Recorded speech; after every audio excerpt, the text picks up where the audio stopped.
Hey guys, it's Shady Guy Folly here. Today I'm going to be showing you a Summoner slash Necromancer build in Remnant Fallen from the Ashes. Absolutely awesome build, and I'm going to show you why. Okay, so with the Necromancer build, it's important that I go through the summons or weapon mods, as well as the gear and the traits to explain as to why they all link in together and why they do the damage that they're doing. And let's get started. So first thing I'd like to do is go through the weapons. Now, with this build, whatever weapon you pick is completely up to you. I like the repeater pistol, others like the SMG, and I like the beam rifle, and other people like other different weapons as well. It's all personal preference what weapon you pick. Worldbreaker I use for the melee weapon, but again, that has nothing to do with this particular build. It's all personal preference, okay? So I just want to stress that. Now, going into the weapon mods that I've got is, so the first one on the pistol I have is what's called Seed Caller. This is a weapon mod that you pick up from the Mangler, and it's very useful because what it does is summons 2 root hollows that deal 187.7 damage per hit, and they last about 78 seconds, and you can have 2 of them out at any given time, which is awesome. Now, previously to picking up that, because again you've got to find the Mangler and may not be easy to do so, especially if you're only playing it through for the first time, there was a summon mod that I picked up in the Desert Land known as a Very Good Boy. Now this summons Very Good Boy deals 301.9 damage per bite. Pet the dog to increase the damage dealt by 5 seconds for 60 seconds. Lasts 156 seconds, maximum only 1. Now, the reason that I switched from a Very Good Boy to the Seed Caller is very simple, and I'll explain that to you when I go through the rest of the items, like the Soul Anchor and the Spirit Stone and Soul Link. The next weapon mod I've got is called Beckon. Now, Beckon summons a Wasteland Skull, which shoots projectiles that deal 162.1 damage per hit, and they last 156 seconds. And you can have a maximum of 2 of them out at any given time as well. Now, the reason that I have these particular ones is because the root hollows they're on the ground and they can go through and hit things on the ground, while the beckons are floating and they can do damage over the top. Now, I'm not going to summon them just yet because they make a bit of a noise, and I don't really like having that in the background while I'm trying to explain the concepts to you guys. So I'll go through the items and then the traits, and then I'll summon them and show you what they look like. Okay. So with the armor that I wear Twisted Hood.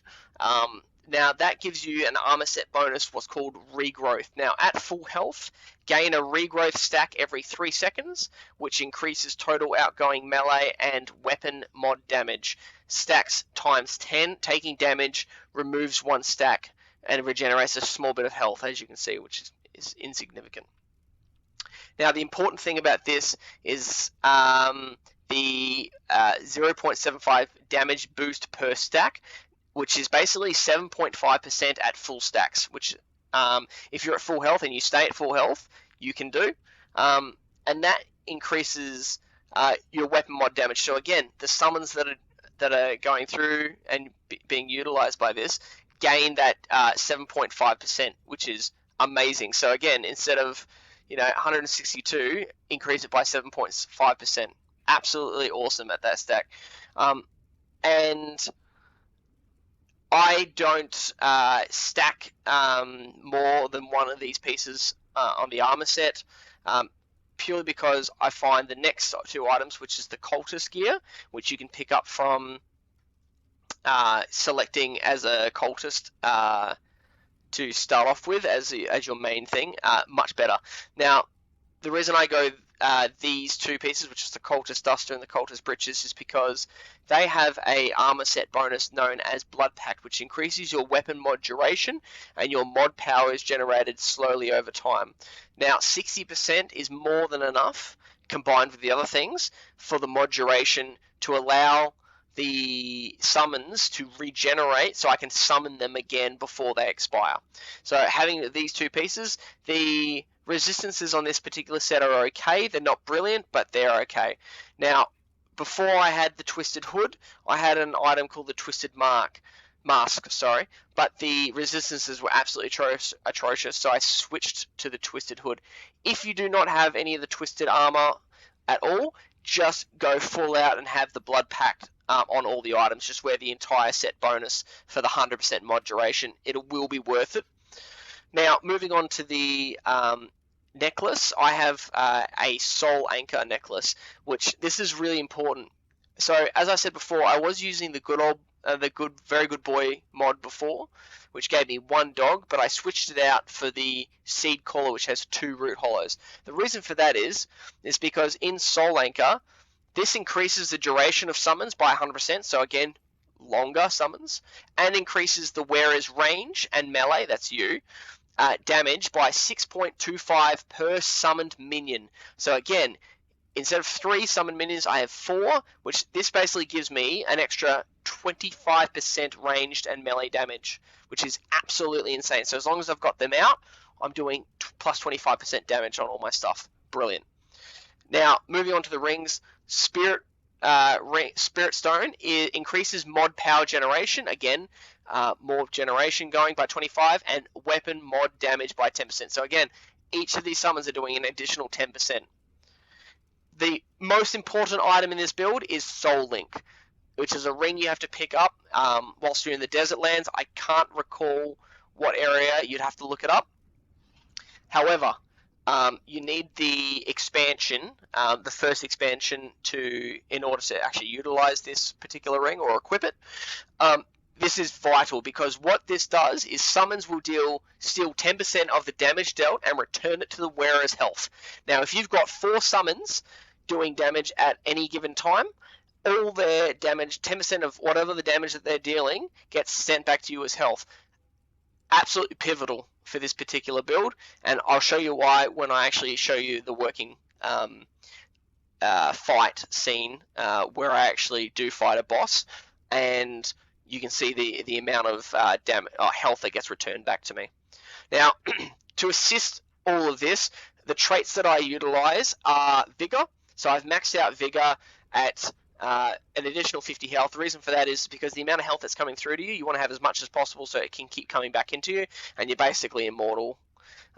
Endurance, I like having the additional stamina to run and avoid dodge, because you want to keep those stacks that you have down the bottom of the regrowth.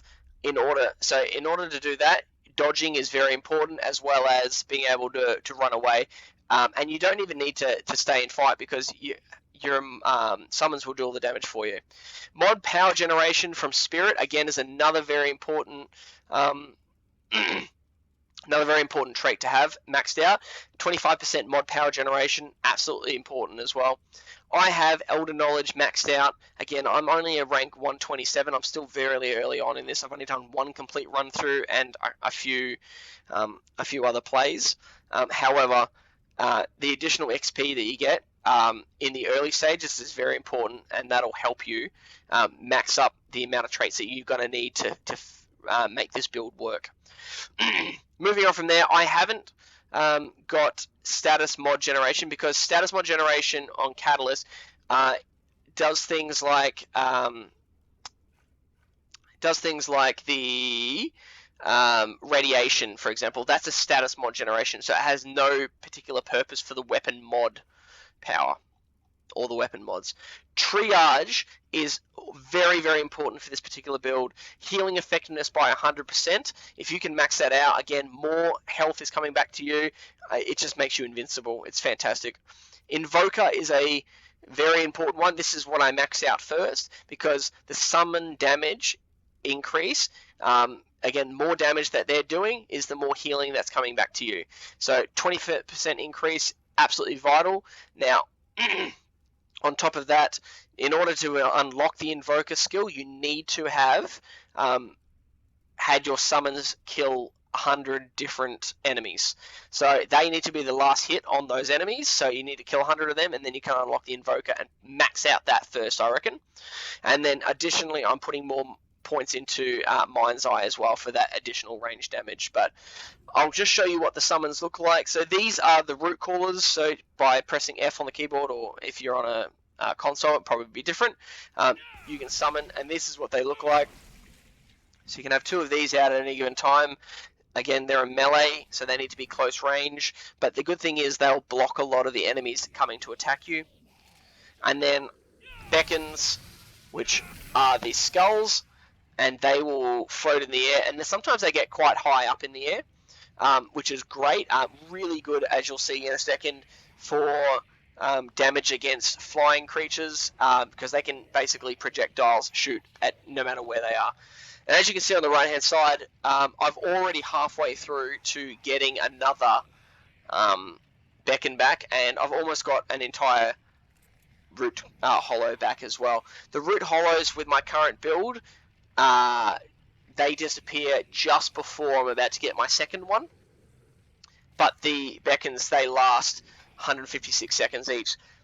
So they last a good, almost 3 minutes. So they're fine. They stay out for long. I actually end up replenishing them just so then their health actually stays open as at max as possible. But this is the build, guys. Highly recommend utilizing the Soul Anchor, Spirit Stone, and Soul Link. You can pick whatever weapon you want, and you can pick whatever gear you want. However, this is what I like to use, and I think it works quite well, as you'll see shortly. As you can see, the root hollows have disappeared, but I've already got 2 back. So I can summon these back again, and now they're back into play. Okay, and I've just gotten the beacon for a second time. So I've got 2 beacons in reserve, and these guys are still going. Now, one thing I want to make note before I show you the working use of this, one thing I want you to note is that the damage on each of them and the time that they last for is dependent on your gear, your items, and your traits. Yours will not do that much damage and will not last that long straight off the bat. You need to put the points and you need into the traits, and you need to have the right gear in order. So that mod power duration, as soon as I take, so for example, if you look at the root hollows, 78 seconds. If I switch it out to something normal, without that, 69 seconds.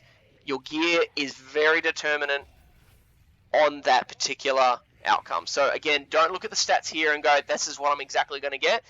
You need to have built it up to this level, and if you've already got a higher level build Necromancer, then again, you're going to be probably doing better than I am. So what we'll do now is I'll show you the how it works in progress, and you can get an understanding for the gameplay that I utilize. It's basically just attack, send out your summoners, run, keep a distance, do some damage when you can, but just stay alive and let them do all the work. But hope you enjoyed, and I'll see how this works.